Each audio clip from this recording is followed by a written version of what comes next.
Brett Allen here. Thanks everybody for watching and listening.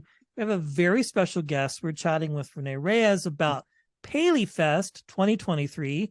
And here at the Brett Allen Show, we just put in our press credentials today. Last year, we had the chance to go, and then I got sick with COVID and couldn't travel.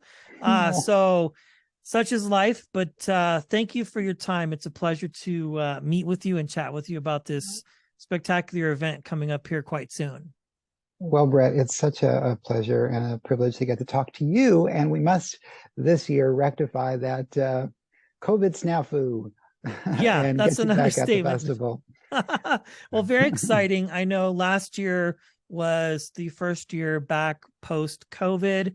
And I'm not sure if you did it the year before virtually. I can't remember.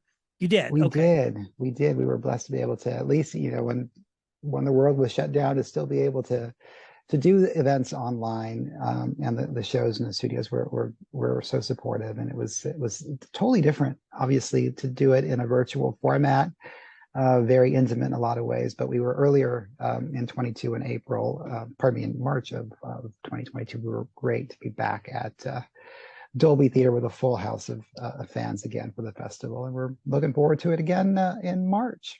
Yeah, it's very exciting. I mean, for people watching and listening who aren't familiar, this is a huge opportunity. It's for the fans, for press, and there's different prices and the people can get in, and please correct me if I fumble the explanation here, but really it's a chance for people. You feature different television shows. This year, you just, again, today announced a massive list of projects that will be available. And it's a chance for the people on the outside or industry to be a part of this upfront and really just get to kind of see what's happening this year with entertainment. It's a huge event at the Dolby Theater. Massive. I mean, this thing is huge. Well, that's very kind of you to say. Yes, it's a television festival. For those who might not know, our namesake PaleyFest. We've been doing it. This is our 40th annual edition, and it's put on by the Paley Center for Media, the organization that I'm privileged to work for, and we're a nonprofit that celebrates and preserves the creative legacy of television, and all sorts of digital and media platforms as well. We have an incredible archive spanning nearly a century of television shows that we preserve. And then we do programs throughout the year like PaleyFest that sort of bring fans together, bring the creators of television shows together and the cast to celebrate television overall. And we'll be back in person at the Dolby Theater in Hollywood just after the Oscars this year from March 31st through April 4th. And we're thrilled to be celebrating 7 defining series that are, I think, in a lot of ways, setting the bar for creative excellence on television right now. And these programs that we do at the festival, you really, they're so fan and audience driven, and it's about the special connection that audiences have with the shows that they love. So if you come to one of our events, you'll get to see a preview of a brand new episode of a television show, or a clip package made for that night, or behind the scenes bloopers. And then the entire cast of the show comes on stage for a conversation. And it's oftentimes the whole cast don't get together in one place. And they certainly don't in one place get together with their fans and get to watch their shows and share in the excitement of sort of that communication between the audiences that watch them and are so passionate about the shows that they love. It's exciting. And this year, one of those is James Corden is being featured as he is making his exit, sadly, from late night television. I'm very curious because there are so many different shows, and I'm sure there's an entire process to this, but is it hard to pick just 7 projects?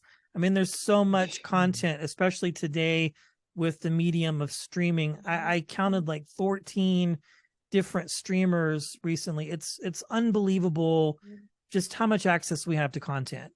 It's really an embarrassment of riches, and not only is it hard to figure out the shows that we want to celebrate, but it's hard just to figure out what you want to watch right now, because all of us have so much to choose from, and there's so much great programming across the broadcast networks, of course, and across the streaming platforms, and shows that are solely created for digital spaces that are amazing as well too. But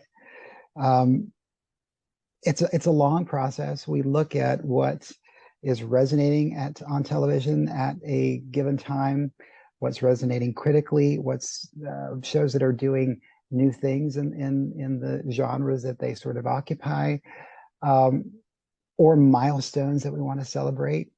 And we're a membership-based organization. We have support from our member community, and we hear all year long from them about the shows they'd love to see at the festival. We hear from just fans of shows, like, oh, let's have the cast of so-and-so show at the festival. And to get back to Corden, who you mentioned, the Late Late Show with James Corden, of course, has done so much in terms of the genre of late night television and sort of expanding it in different ways. And these franchises that have sort of come off the show, like Carpool Karaoke, which became its own sort of phenomenon, and crosswalk musicals, which I think is hysterical as well too. It's been very innovative in a lot of ways, and we've had the privilege of celebrating the show along its run. In fact, funnily enough, just before he started on hosting the show, he came and moderated one of our conversations that we had for the TV series The Good Wife when it was on CBS, and it was the first time he'd hosted a kind of conversation in any format. So to have that on stage, Wow. then and to welcome him back as the show is starting its final month of new shows is especially thrilling, and I can't wait to celebrate the show and James Corden and the incredible producing team. Yes, and coming from a press perspective, it's just having done these things, and not had an opportunity yet to do this, but other press events for shows. There's just something magical about being on the red carpet. The energy is, the Zoom world is great and serves its purpose, but to be on the red carpet, to be amongst other people and just feeling the energy, it's a really big high, if I'm the best way to describe it. And things move quickly, fast and furious. And you're like, wait, and it's like getting just an opportunity to talk to any one person from any one of those shows is an exciting thing. We will make sure to put links to PaleyFest in our notes for the audio and the video. And one last question, if people want to attend just as fans, what's the best way? I know you just opened up the announcements today and people to buy tickets, and there's different levels for people to get in on. Absolutely. Well, our tickets went, as you said, on sale today to our members, Paley Center members, and also to our sponsors, City Card members. So anybody with a City Card and anybody who's a Paley Center member can buy the best selection of seats right now. And the best place to go for them is PaleyFest.org, PALEY fest.org. That's our festival website. All the shows that we're celebrating, from The Mandalorian, which we're opening with, to Abbott Elementary, to Yellowstone, another global phenomenon, to Grey's Anatomy, which we're celebrating during its 19th season, and Corden, The Late Late Show, as you mentioned.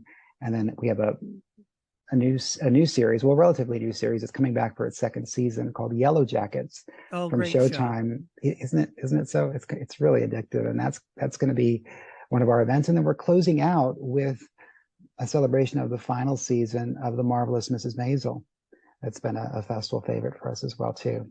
But PaleyFest.org is where you can buy tickets right now. On the 19th, this Friday, we open up for general public tickets, but we'd love for you to become a member of the Paley Center. We do this all year long, different kinds of events. And if you love television and you love preserving the legacy and celebrating it, it's a nice community to be a part of. Yes, very exciting. And Yellow Jackets, we had cast on from that last year.